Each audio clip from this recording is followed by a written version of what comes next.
everyone, and welcome to the Key to Account-Based Marketing Success. I am joined here today by Hussam and Mitchell, and we will walk through some housekeeping items before we get started.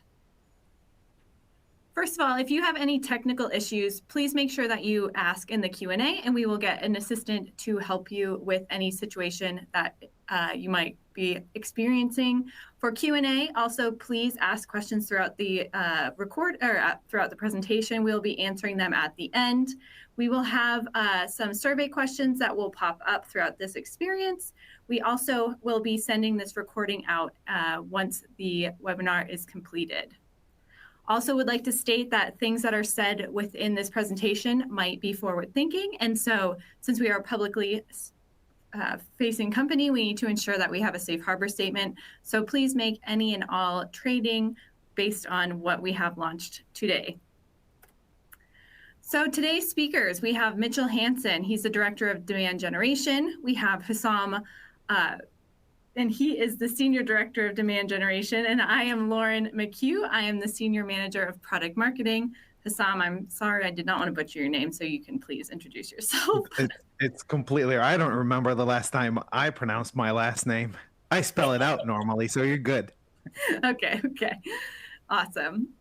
Well, thank you for joining me here today. We wanted to really make this an interactive presentation, so we will not be having too many slides, and we will just be having a conversation, the three of us. So I'm really excited that you guys are here, but to get started, I'm going to launch this first poll question. Give everyone a second to answer.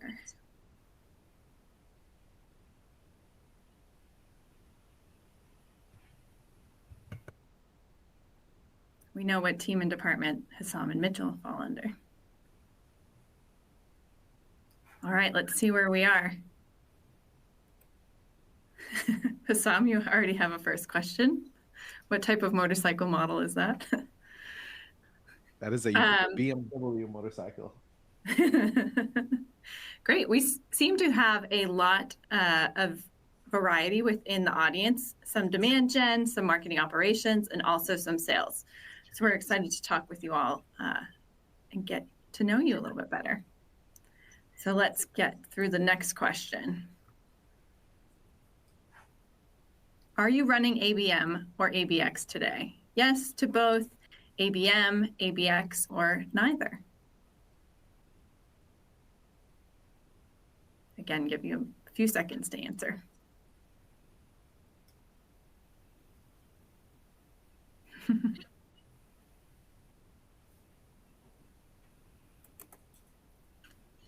Great. Again, seems to be all a little bit of everything. We have some people that are doing both, some that are doing just ABM, some that are doing ABM and ABX, and then some that are doing neither. So we're excited. Hopefully you guys can all learn something from this presentation. And we have one more poll question, and then we'll get going.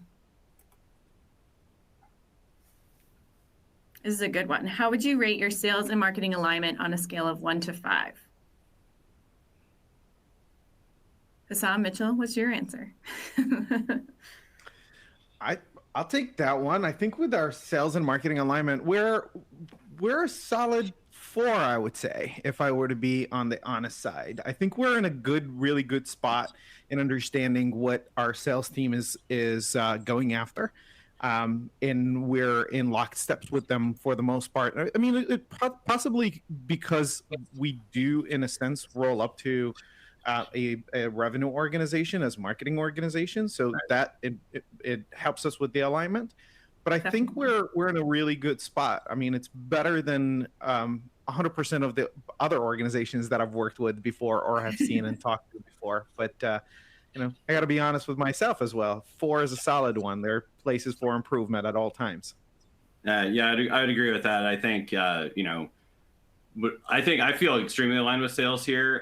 Sometimes I actually have to work harder to make sure I'm aligned with, you know, the product marketing side of things, you know, a little bit more than sales, because we have a really good, like Hussam said, revenue organization. We are kind of constantly meeting with and collaborating with, very open, honest communication and feedback there. So it's been really nice for sure. I mean, I would say, yeah, probably 4 always things we could do more of or get better at, but yeah, definitely solid. Yeah, great. It seems like we, again, are all over, have a little bit of everything. We have a solid 3 representation, some good 4 representation, some people that are really aligned from a 5 standpoint, and then some that have some improvement that they could see from a 2 and a 1. So again, hope you learned something about sales and marketing alignment throughout this presentation. So let's get to the good stuff. Oop, I went a little too, well, we're not going to demo yet because we're going to talk through what we have, but for this instance, the first question that I wanted to talk through with you guys is, can you tell us what programs and channels that you guys manage from your own side? I know that you have a little bit of a variety between the 2 of you. Yeah, sure. I can kick it off. For me, I have an amazing team that covers a few different things. So our main focus is new business demand generation programs. And so that does cover a bunch of different kind of, segments and different product lines. So it covers, demand generation across core business, some of our emerging product lines, enterprise, global programs, and some other things. Great. Hussam, is there anything you want to add into that? Yeah, so Mitchell is actually, Mitchell and I are in sort of different worlds of a demand generation perspective. Mitchell just mentioned what he focuses on. I focus on more of partnerships, so partnership relationships and building a partner ecosystem from an account-based perspective as well. That's awesome. So how do you currently build and manage your campaigns, Mitchell? Yeah, so I kind of think about it in a few different facets, because like I said, we do enterprise key account marketing is part of that, but I have to think about things in sort of like the broad, like comprehensive demand generation approach, which includes some of that. So one thing is just understanding, we do a lot of, especially over the last couple of years, a lot of thinking about things differently by product line. So I try to think of things not just by customer programs and new business programs. Other teams cover a lot of customer programs. So, focusing on new business, thinking about that separately by a product line, because we want to treat each of those sort of as its own independent, business or program. The ICPs are different. Our position in the market is different. And so I'm trying to make sure I'm not just running things that are cookie cutter across all those. So some of the ways I think about things in that respect is, you've got things where sometimes thinking about different product lines, we have more programs that are going to be like awareness focused, or maybe in a different product line, it's more programs that are going to be like higher intent focused. So with those, I'm looking at a different like kind of mix of channels, different mix of, whether media, different mix of offers, whether it's like content offers, experience offers, sales offers. So those, how I'm going to use those things is going to be a little bit different based on the product line or segment. So that is the main way I think about it. What about you, Hussam?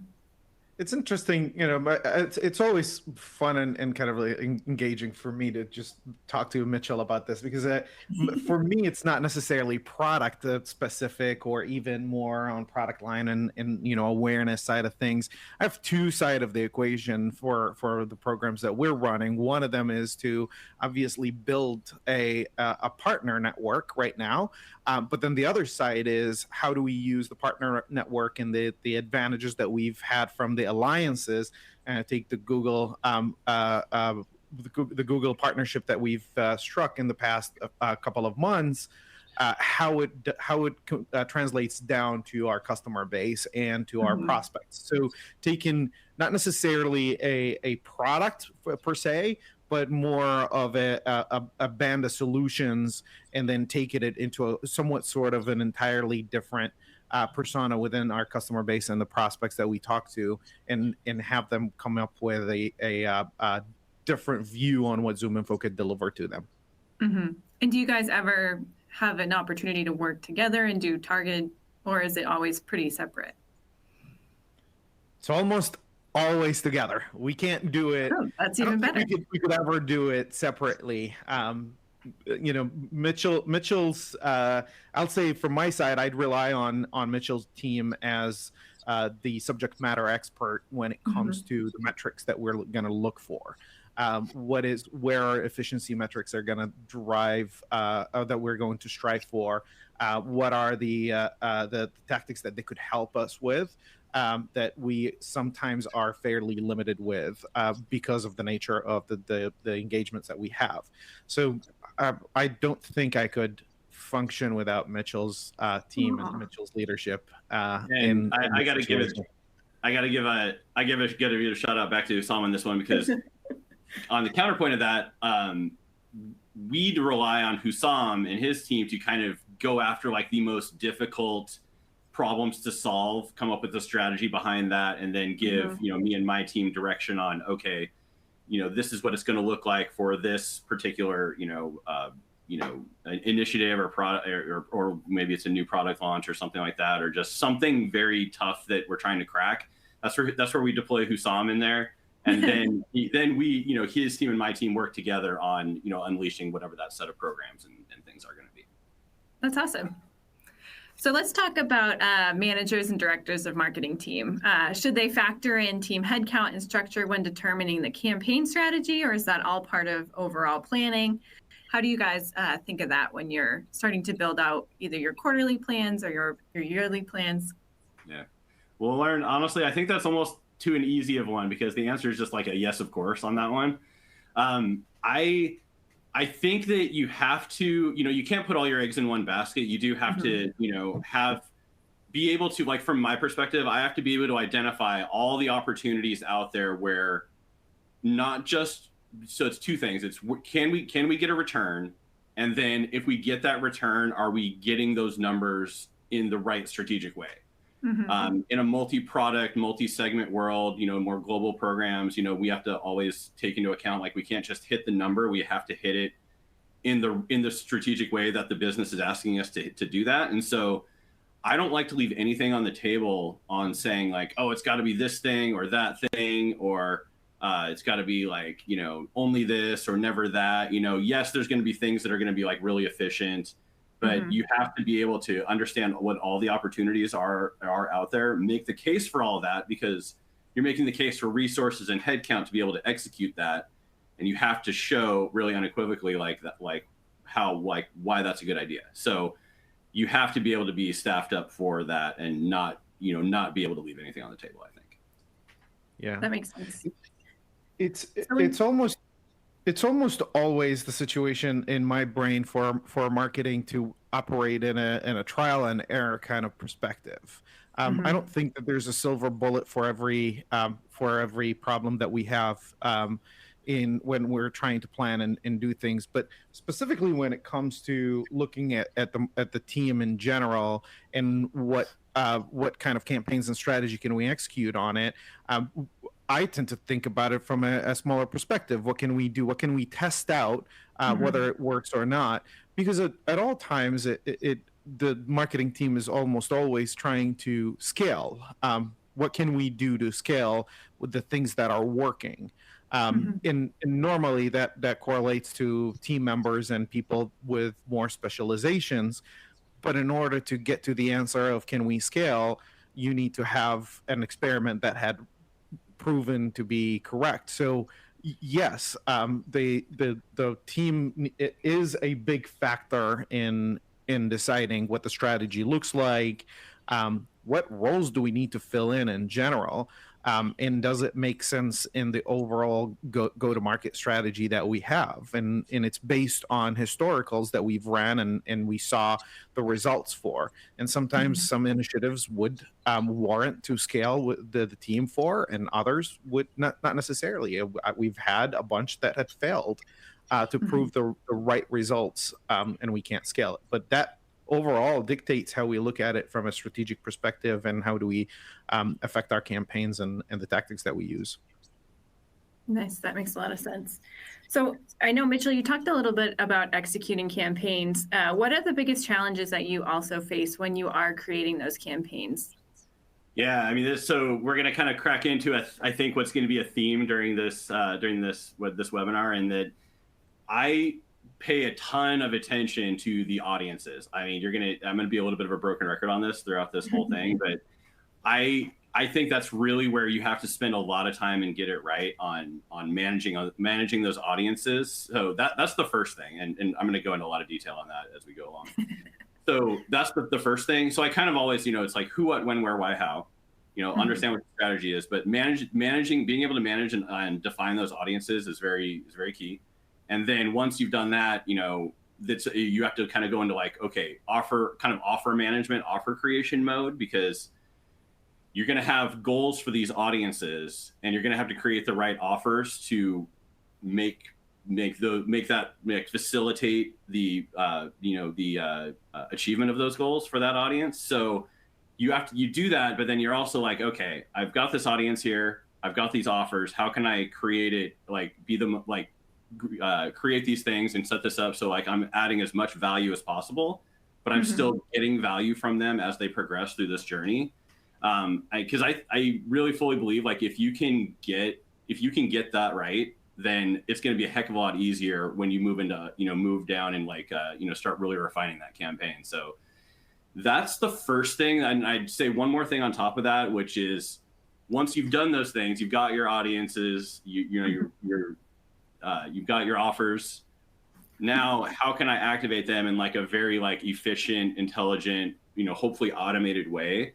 And so once you get that far, now you've really got a nice playbook that you're developing, and then you can keep refining and building on that playbook as you go. One thing also, I'll throw one more thing on there is this is all popping in my head. So I have this kind of thing. I think I referred to it the other day as like sensible panache. So that's kind of the way I think about testing. So you want to be bold, and you want to test, you want to test and try new things, especially on the audience level, that are going to really make a difference. But you also have to understand what the risk is. So that's why I say you can have panache, but as long as it's sensible. So that's kind of the way I think about it. Makes sense. Now, when you want to test, do you feel like you have the flexibility to test, or is it do you have to move a lot of motions to get any changes or optimization, or is it pretty fluid once you have your audience established and where it's going to create some test scenarios from there? Yeah, I mean, I think you have to kind of start with that in mind, because you're going to have a hypothesis. Maybe you're even piloting something. You're going to have a hypothesis, and you have to kind of think of, okay, if this happens, then this is what I'm going to do. But if this happens, this is what you have to kind of think a few steps ahead on what your next move is going to be, so you can be prepped for that. Because you don't want to kind of be caught by surprise and then have to go back and do a big heavy lift, and then all of a sudden your timelines are thrown off. So as long as you can do that, I think, and you have to just get ahead of it a little bit in the planning, and then just making sure you're testing or doing things that are bold enough that they matter. Like, the green button versus the red button is probably not something I think about as far as testing, but it's looking at, using different data points to be able to build an audience or build a list of target accounts that's going to really speak to what the value of those could be, or what the active demand is going to be. And being able to find the right data points there is something where we have to, especially if we're moving into a new segment, really be able to know, okay, well, let's try these three things, because we think these three criteria or where the value of that account might lie, or where the velocity of that account might lie. So, but having all those, the other thing I'll say on top of all that else is, having options is key there, because if you're limited on options, you're limited on things you can do. And so that is kind of the way we are able to approach it with how we manage the data behind our audiences, I think is helpful for that. Yeah. Hassam, did you have anything you wanted to add on to that?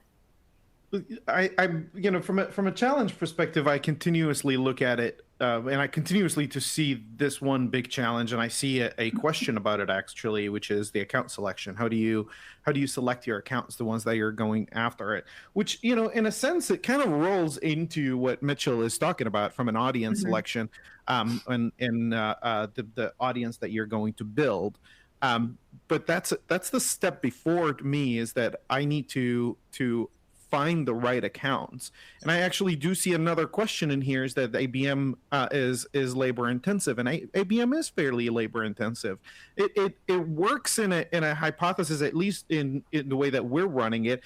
It works on the hypothesis that if you're going to put a focus and a focused effort into a set of high value accounts, the yield for that effort is higher than normal. So when you're looking at the account selection, you really need to be sure that this is the right list of accounts, that you're going to invest a lot more in it. You know, the ABM costs are relatively higher than general demand generation costs.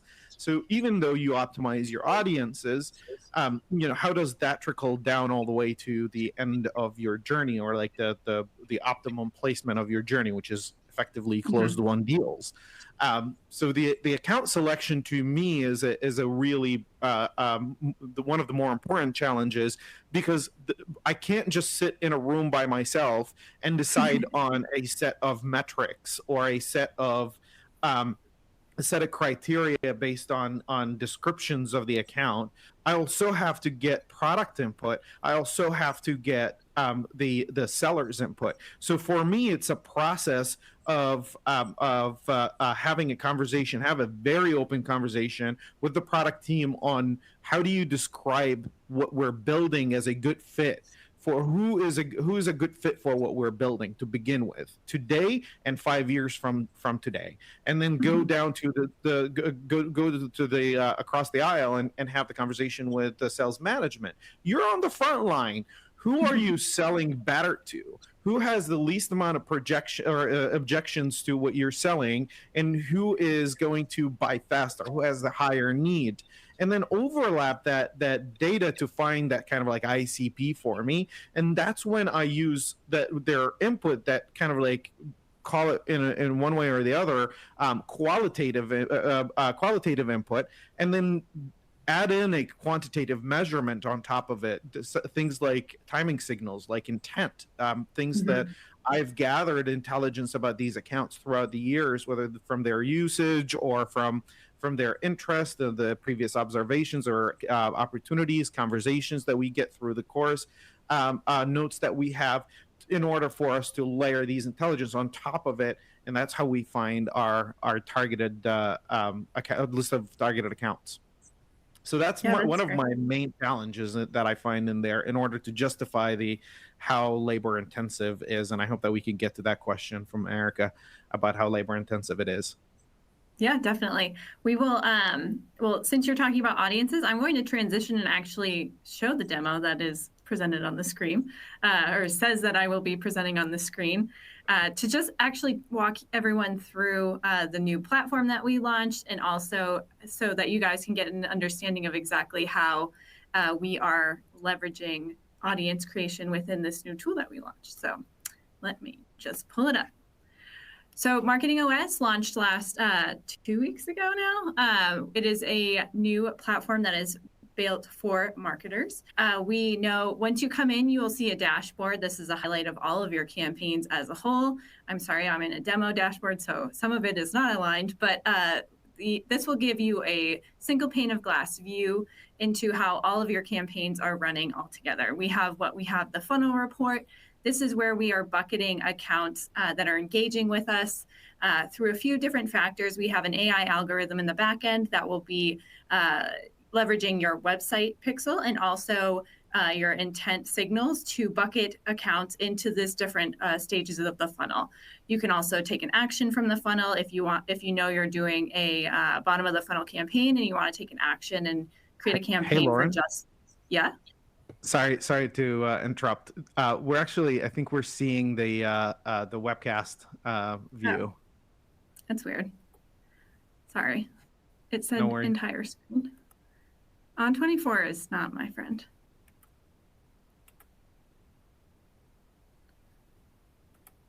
Oop, oop. Can you see it now? Yes. You see it now? Yes. Okay. All right. So I apologize. This is the single pane of glass view that you would see when you come into MarketingOS. As I was talking about the funnel report, you have the ability to take action off of the funnel. You get a comparison to see the accounts that are moving throughout the funnel. You get your top campaigns, targeted industries, your top intent topics, and also the active locations. But really the biggest bread and butter that we see within this MarketingOS platform is the ability to create an audience. Hey, So we have sorry, the ability. Lauren, I'm gonna interrupt you again. I apologize. We're actually not seeing the screen now. Oh my gosh. I'm so sorry.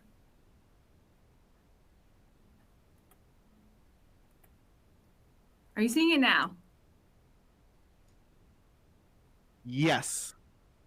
Okay. Let so me sorry confirm. about Mitchell, that. can you see it? Yeah, I see it now. I only have one screen, so I can't really see. Anyways, so within MarketingOS, you have the ability to create an audience based off of, I'll go back to the dashboard since I talked about it so much and no one was able to see it. You can create an audience based off of advanced filters. This is very similar to what you have within ZoomInfo, filtering capabilities. We have intent. You're able to build an audience based off of people that have gone to your website in a certain amount of days, or even a specific part of your website. Maybe you want to do one that has been accounts that have visited your pricing page in the last 30 days or 15 days, whatever time frame you're looking for. You have the ability to create one based off of form complete, so people that have filled out your form, or also we have the ability to capture abandoned form fills. So if someone has entered their email in your form, but they never hit submit, we collect that email within our form, and you're able to take that email information and do whatever you would like with it, whether it's create a retargeting campaign or ad campaign based off of the audience. We also have the ability to do a list. So this is where you can take your own first-party data, pull it in, whether you went to a trade show last week and you have your badge scans, you can pull that list in and create a new audience. It will be enriched with ZoomInfo data if there are any missing elements or any of it is dirty, and you will be able to create an audience based off of that as well. We have the ability to create an audience based on chat coming soon. And one of the cool parts is you're able to actually create combined audiences. So using Boolean logic, we will create an audience.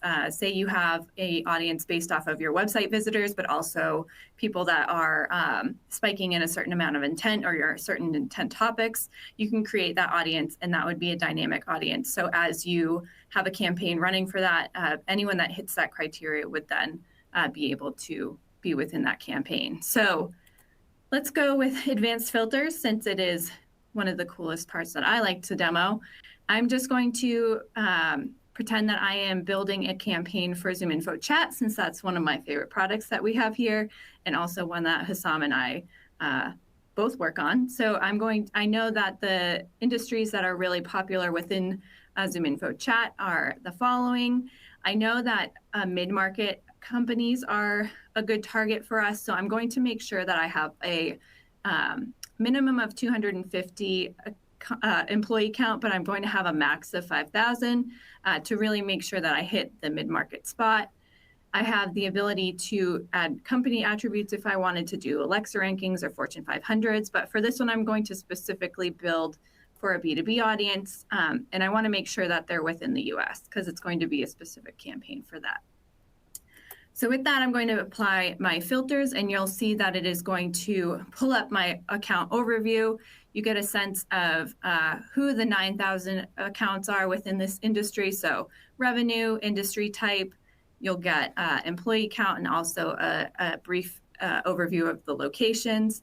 You'll see this is a two-step process. This is the account view. I used all that firmographic information to build my account list, but now I'm going to actually overlay the persona on top of it.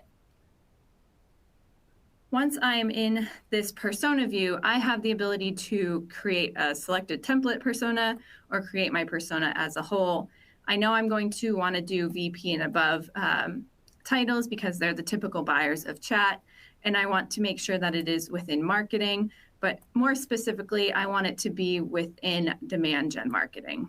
So with that, I'm going to apply that filter. It says that I have below 1,000.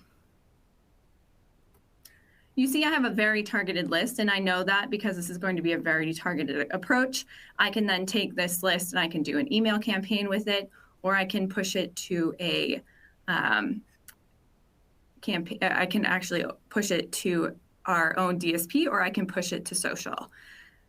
But for that, I'm just going to take an example one I also have, and I'm going to create a campaign from one that I've already created, and I'm going to actually push it to our ZoomInfo DSP.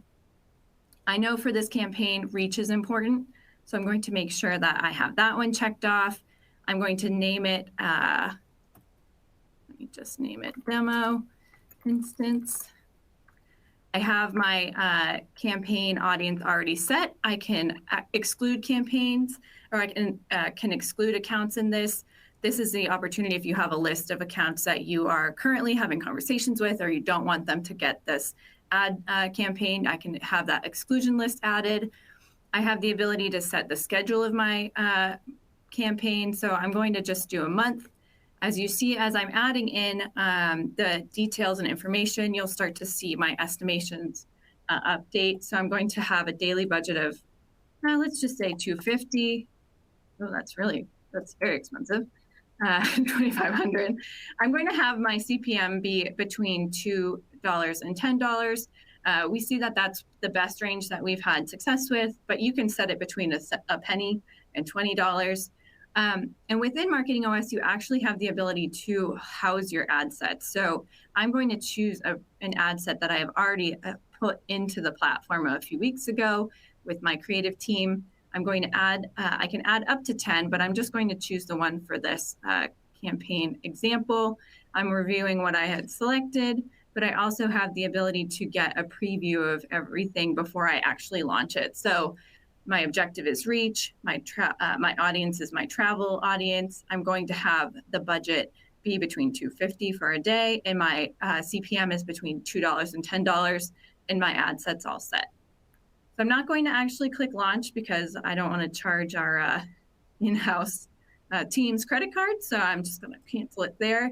But you would be able to launch it right from there, and that would push live into our own in-house DSP.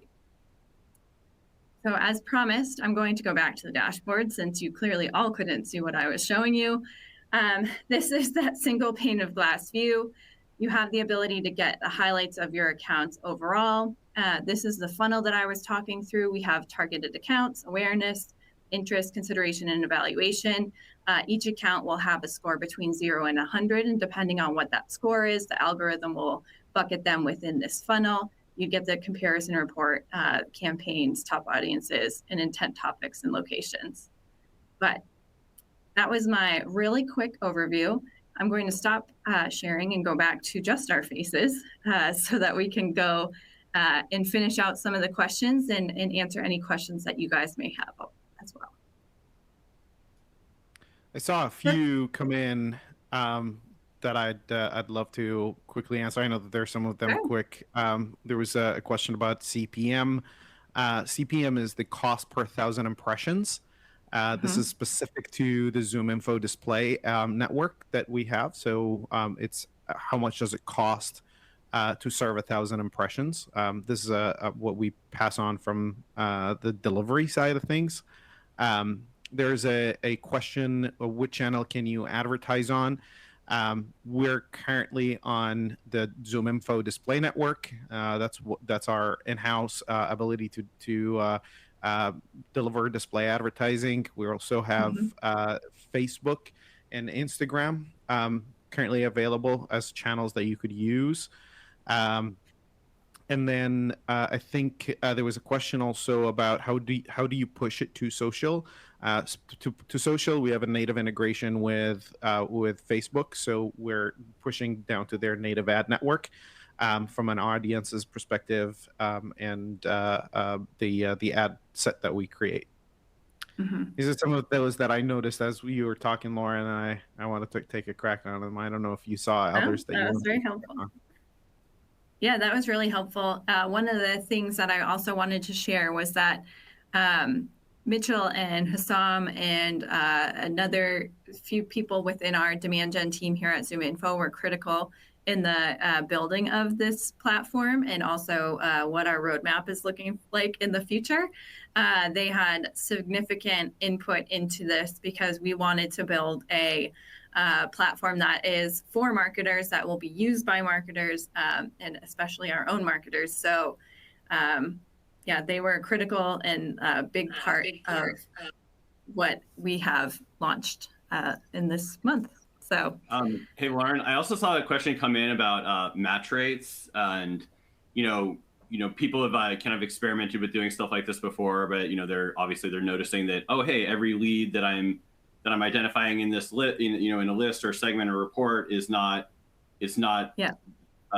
reaching to in the network to them. So you're never going to get 100% match rate on anything. So anybody who tells you that is definitely joshing it. But what I've noticed with how we're able to do it here is the match rates. I mean, if you can get, people have been kind of like, if you're doing this for a while, you kind of have to accept, oh gosh, LinkedIn match rates are this, Facebook match rates are going to be significantly less than what I'm seeing on LinkedIn, and then out on display, it's kind of could be almost any, could be even worse than that sometimes. But what we see incredibly good match rates here, based on, it's all about having enough data to be able to kind of, triangulate and identify people. And that has been a real game changer in using this, especially on Facebook. I can say that right now on Facebook, we're getting match rates on Facebook that are really close to what we're getting on LinkedIn. And our conversion rates are essentially the same, but with much lower costs. And so there's definitely opportunity in both, and we try to keep a balance in both, but it's what we've been able to do with match rates in Facebook has been an absolute game changer. And that, if you want to, I would demo this with Lauren just for nothing else than that. Yeah, I see a lot of questions scrolling. I'm very tempted to just keep going and answering some of these questions in here, but I think there's the one of the question that keeps coming up is, are we going to expand into LinkedIn as a network? Yes, we're working on that for sure. Where do we get our intent data? That's our intent data is local to ZoomInfo. We have our own. We have our own technology for intent, and it's this is a really interesting school of thought behind it as well. Is how do you use intent, like expanding the use of intent from just the campaign triggering and the account scoring, so to speak, into far more applications that you'd see either in campaigning or in introducing it as a new metric that you could you'd use in the success to identify success of your campaigns. I see audience identification is based on IP tracking. IP tracking is one of the ways that we're using to identify our audiences, but we do have one very unique method of audience tracking and identification, which is based on our technology called privacy clusters. There's a lot of things that are in here, and a lot of questions that I see. Like, I want to answer all of them, but I don't feel like I want to do that at this point yet. But one of the ones that I thought was important as well, it got asked a couple of times, is when creating an audience, is it pulling individuals from your CRM as well? Yes, that pulls from ZoomInfo, and you could also bring it in, onboard your own. And then also there was a question about, do you have to use ZoomInfo's forms for this to work? No, but you could use Form Complete to improve your conversions. That's one way of using it. And also you could use Form Complete, ZoomInfo's Form Complete, to add to your audience either when a form isn't completed. So when someone, like if you started filling a form and you didn't complete the form and submit it, that would be a signal that you could use for targeting as well. That's the benefit of the Form Complete. But there are so many questions that I feel like I want to answer. I'm sorry, I don't need to jump the gun on him, but there's some really good questions. I think there's a lot of really great questions, and there's a lot of really great questions. I saw one come up, and I wanted to hit on too, because this is something that I found extremely valuable. Is also on the forum thing, depending on what the the person that's asking that, depending on exactly what you're trying to get after. Like in paid social, for example, you can use the native integrated forms and not have to necessarily use a ZoomInfo form on a dedicated landing page. That's you can see higher conversion rates a lot of times staying in the native forms, but the challenge there is a lot of times to get the ultimate conversion rate. How can I really match up the data I'll get through a native form with being able to identify that person in the database, or being able to get a complete set of data. And I mean, that's honestly, that's the easy part with ZoomInfo, because we have that and we can translate that without having to necessarily, be almost fully automated, without having to, rely on, get like a lot of guesswork or too much manual effort there. That is what has been a real game changer in programs for sure. So I'm not sure what the intent on asking that was exactly, but I did want to throw that out there just in case. Well, we have 18 minutes left, and I think you guys are giving a lot of really great insights as we answer these questions. So let's just dive in if you guys are good with it. Yeah, sure. Yeah. So let's start with Erica, as I know we touched on it a little bit, but in her experience, ABM is very labor intensive. She's curious to understand how a large ABM team, how large our ABM team is and the different roles within the team. Also, what CRM are we using and how do we integrate that with our ABM strategy? It's a big question. I can hit that from my perspective in that we are able to, because of how we're kind of set up. So we have a dedicated ABM team, ABM program leads, but the way we work together is we're able to, I look at my team and some of the other demand gen teams, and we want all of our teams to be fluent in ABM, whether that's core to what you do or not. And so my team works, they kind of slice off a part of what they do and what they're focused on, what our resources go to toward the ABM program. And so we can turn on, it's a different strategy, but we can turn on all of our, our team, our people, our resources, our budget, all of our different channels that we own and are kind of trying to perfect as best we can. We can focus that toward what the needs are for the ABM program specifically. So it's a little more efficient there. Of course, more people is always better, but we are able to stay pretty efficient and while being able to address both sides of the greater demand gen house by doing that. And I think it works really well. Awesome. So how do you determine the right budget spend on testing new and uncharted programs at the organization? I think this had to be a follow-up to what you were saying, Mitchell. Oh, yeah, sure. Yeah, I saw that one come in. You always want to reserve, maybe, I don't know, could be 10%. It kind of depends sometimes, but, I always want to be reserving, maybe 10% of what your overall budget is to try to, doing those, like I said earlier, like that, that kind of bold testing. But you're regulated because it's never going to be more than 10% of your budget.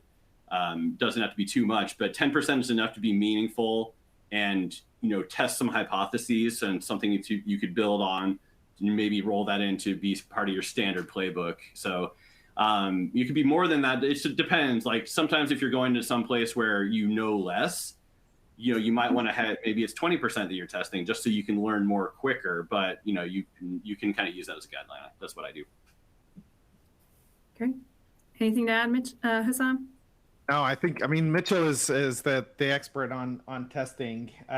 He leads that. I generally tend to try to reserve something along the lines of 20%, just on the moderate end. Again, for me, everything is along the lines of trial and error. So 20% for a new trial is not detrimental, but that's not necessarily the most scientific way. And I think a lot of people would have different opinions on it. I think Mitchell runs really good testing grounds for a lot, and he's got a good system for him. Oh, actually, there was another one that came in kind of like that. I think I saw a while back a question came in about offer testing. And I mean, gosh, we could do a whole probably new webinar just on that. But here's how I think about offer testing. So for one, I don't remember when I heard this. It was when I was a kind of young up and coming marketer at some point. But just the idea of the value exchange.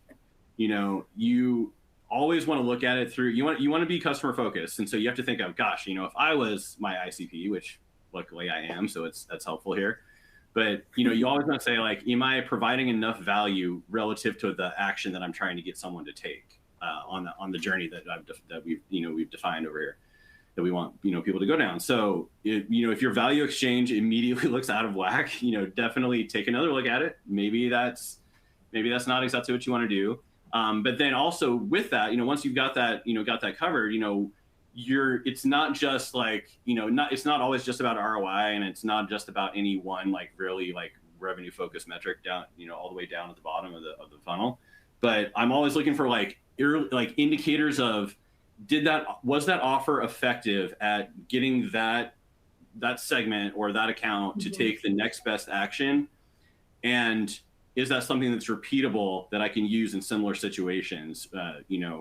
So I'm not always saying, I'm not always just looking at like an offer-based ROI report, but a lot of times I'm looking at, hey, was I able to just get that account to the next stage, or was I able to, make that next step in the journey happen for whatever that segment was? That's how I really look at it. And then there's also a cost component, but I look at that and worry about that actually far less than those other two things. So hopefully that's helpful. Great. Thanks, Mitchell.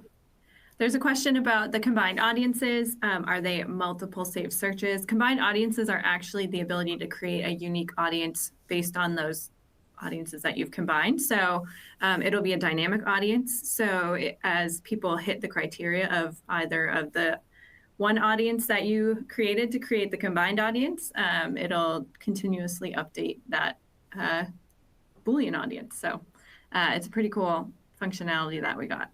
Oh, hey, so Lauren, actually, that actually reminds me of another question I think I saw come in. It was a very, very broad existential question on what is ZoomInfo's like 2023 audience strategy or something like that. So again, could be a whole other webinar, or a whole other conversation. But for me, dynamic is it. I mean, I don't want to be in 2023 using static audiences or being overly reliant on something like retargeting, because that is just how you're one, slow if you're not able to be dynamic with your audiences. You're not going to be able to quickly quickly pivot and listen to the needs of the business and act upon those if you aren't dynamic with your audiences. And then the second is just being overly reliant on something like retargeting is just without some regulation in place or ways to filter that down is that's not where I don't think anybody wants to be in 2023 either. So those are a couple of things that I'm looking at. Hope that helps. Yeah, that makes a lot of sense. Yeah, it makes a ton of sense. One thing I really like, one question, if you don't mind me. Go for it. Lauren, one question I really like in here is, what metrics do you usually use in your campaigns? And that's a really, really, really important question. In my opinion, depending on your go to market, you have different set of metrics that you would want to look at. For what we care about, at least my team cares about, is efficiency is one of our number one metrics that we look at. How much money we spent compared to how much money we bring in pipeline. So that's one of the most important metrics. But again, because we're working with the hypothesis that if I do this kind of work, I'm getting a higher return. So that's one of the very first places that we could look at. So essentially, the way that we can get to it is by tracking down on what is the cost per lead that comes from these programs, how well these programs convert into either opportunities or influence opportunities to move at a faster rate or a higher value, or both combined, which makes for an entirely better motion for us. So generally, when you're looking at the cost per lead and how does it convert down the funnel, you start understanding, well, am I targeting the right audiences? Is my message resonating well? As long as your cost is per opportunity, per demo is relatively cheap, then you're starting to track towards that higher efficiency. And then we also take a look at when we're targeted, there's some campaigns that we have that are pipeline acceleration in nature, which means that they are not necessarily going to give me the MQLs or the leads, and I'm not going to convert them as such. It is then I'm going to see the aggregate level of engagement on a given account is a metric that I want to look at. How many different personas that I have been targeting within a given account is engaging with me. You know, I'm selling something, for example, we're selling something to a sales leader. But at the same time, I know that I have a set of personas that are going to be part of this, the conversation, the sales motion that I have, which I could help my seller, especially as we go into the enterprise side of the house. I need to help my seller educate these different personas. So I want to get a level of engagement from each of these while there is an opportunity going. And then I could take a look at what was the age of the opportunity from open to close. What is the value? Where did it start? The value of this opportunity, where did it start? Where did it end up?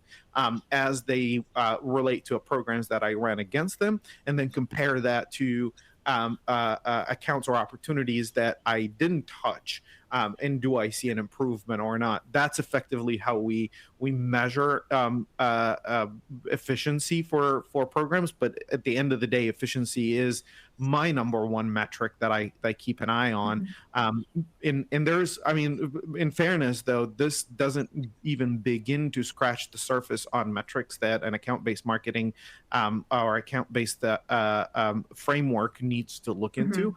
But at least that, to me, these are the ones that answer to the top level hypothesis that we put when we start running against a program like this or towards a program like this.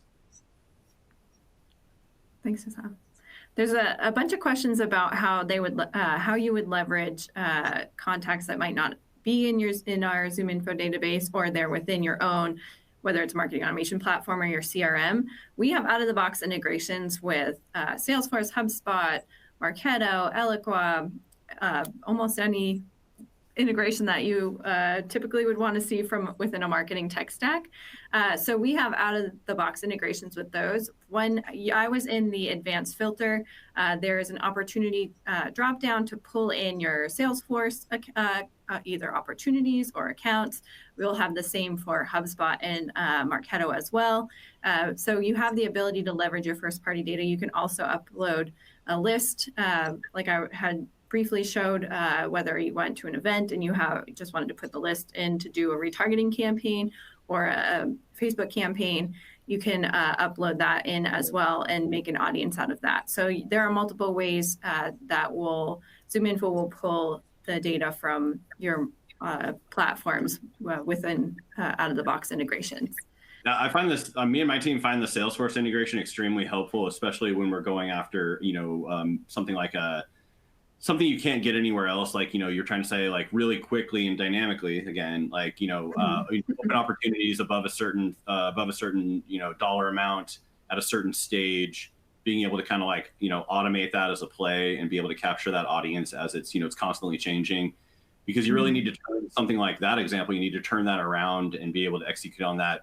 The timing is everything, because you're at the end of a month, end of a quarter. You want to, serve sales well, help them out, show, being able to like, put that in the right spot. So that, I think it works great. Nice. There was another question about where do your ads go? I briefly shared that we have the ZoomInfo Display Network, our in-house DSP. This was from a acquisition we had about 1.5 years ago, the Clickagy acquisition. So we have our in-house DSP that we can push a full end-to-end campaign to. But as Hussam and Mitchell were also saying, we have the ability to push your audience into Facebook. So with that, you would be able to push advertising to Facebook and Instagram. And we're working on adding in additional DSPs and also social platforms and other platforms where people push ads. There was also a question about the ads, and I know I went through it really quickly. I was trying to do a very quick, brief demo just to give a sneak peek of the platform. If you want a deeper demo, let us know, and we'll get someone to walk you through it end to end. But from the ad standpoint, you have the ability to upload your own ads into the platform itself. So you can upload the ad creative and also the URL where the ad will be driving to, all within the platform. So you can manage that all within one spot. Ooh, Lauren, a really good one just came in. What is it? So, I mean, I can say from my perspective. So the question is, how does MarketingOS platform differ from other ABM platforms? And no, I won't name too many names on this one, but really it's like I said, I was going to be a broken record on this. It's the most important thing is the audience. I mean, that is probably the most powerful part of the campaign is like the audience itself. And that is something where, how we think about it at ZoomInfo is that's where we're starting. That's where we have the a lot of the value lies. And so we're able to help you do things with your audiences that you're not able to do right now. I mean, that's just it. I mean, then being able to have that, but then also be able to apply all the intelligence on top of that to get even more precise, and then being able to kind of activate that through not just like one channel or maybe like two kind of oddball channels that it's like the most important channels for ABM. So that combined with what your SDRs are doing, that's really what I think the difference is. And but yeah, don't take my word for it. Check it out with Lauren. Yeah, I think, in general, it's the intelligence layer that ZoomInfo brings into this mix that is entirely unique. Look, for the most part, if you've talked to someone that has run any ABM campaigns in the past 5-6 years, they definitely have used one or two of the platforms that are offering these kinds of messaging and kind of features. But they all rely on kind of disconnected level of data. They bring in data that they have that's not necessarily up to date to start with. Then they're bringing in onboarding data from third-party vendors and so on and so forth, relying on intelligence layers such as intent and scoops that are could be from ZoomInfo as well. So it's just disconnected level of data execution and data orchestration, and the level of intelligence that ZoomInfo, the ZoomInfo intelligence brings in to this offer is pretty much unmatched because of the depth that we have. It is not only audiences that we have, it is not only companies with technographics and the regular technographics, demographics that you would find, but it's the intent layer, the streaming intent layer, the ability. I saw one of the questions in there was, how does it differ from SalesOS? It differs massively from SalesOS. Because there's also the level, the amount of intent keywords that you could use at your leverage with MarketingOS. You have far broader level of intent metrics that you could use. The automation that we're bringing in with what's it called, the workflows, and the ability for you to use APIs as well to integrate into other things that you might have homegrown. The intelligence that you can bring in from something like Chorus or Engage in this general intelligence layer is by far the biggest differentiator than any other ones of the competing offers that we see in the market right now. Again, there's a beyond the intelligence layer is what Mitchell mentioned is the ability to run on multiple channels. But that's not necessarily the end game. The end game is that you're going to provide an experience that is relevant to the prospects or the customers that you're trying to reach out to. And the people that have attended a webinar or two that Mitchell and I have ran before or talked to would probably hear that or remember that we said that relevance is our biggest goal, is that we're fighting against a whole lot of clutter, and therefore we need to get as close to what is relevant to a prospect, and we are going to do it through different channels and different experiences that you can see on your first party properties. Great. We have that hour just flew by for us. So, and we obviously came up with like 4 or 5 other webinars that we're going to be doing in the next few months. So you will see the 3 of us back, I'm sure, very quickly. As they said, MarketingOS is available today. If you have more questions, reach out and we will get you a full end-to-end demo that I promise there will be no technical difficulties like I had today, because they won't be using on 24. But we are so thankful that you guys were here and you asked so many great questions, and we look forward to talking with you soon. Thanks guys. Lauren. Bye. Thanks all.